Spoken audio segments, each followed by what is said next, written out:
بعضی ها ممکن است در ذهنشون باشه آقا دین از سیاست جداست. اگر دین از سیاست جدا بود پس چرا سید الشهدا در مقابل یزید قرار گرفت؟ خب میرفت یک گوشه امام جماعتی میشد. امام حسین علیه السلام که کاری نداشتن، میرفت در یک گوشه در یمن و جاهای دیگری پیشنهاد شد که آقا شما برید امام جماعتی بشید، به کار به سیاست نداشته باشید. پس چرا بیاد خونش رو بریزه؟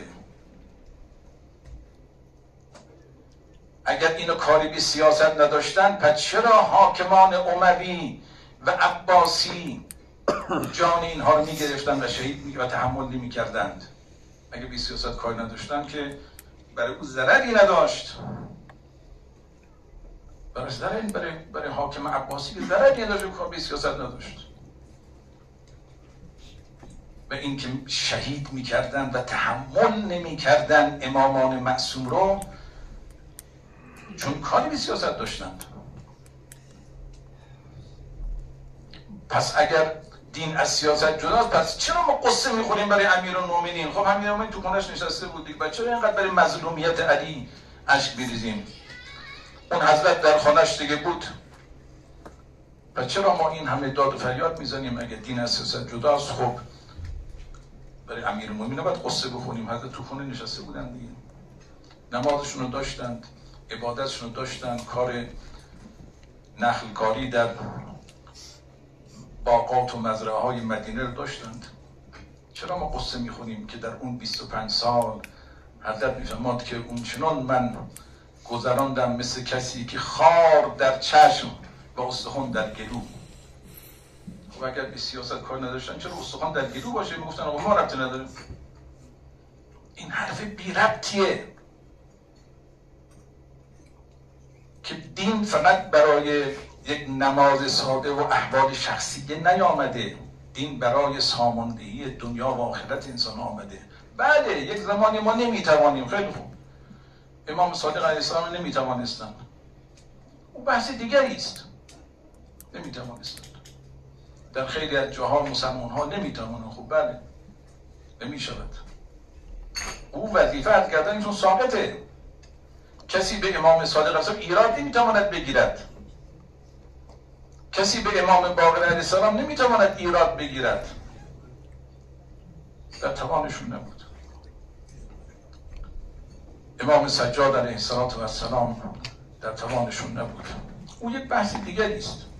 اگر یک فقیه آمد در توانش بود، تو باید و بقیه باید کمکش بکنند.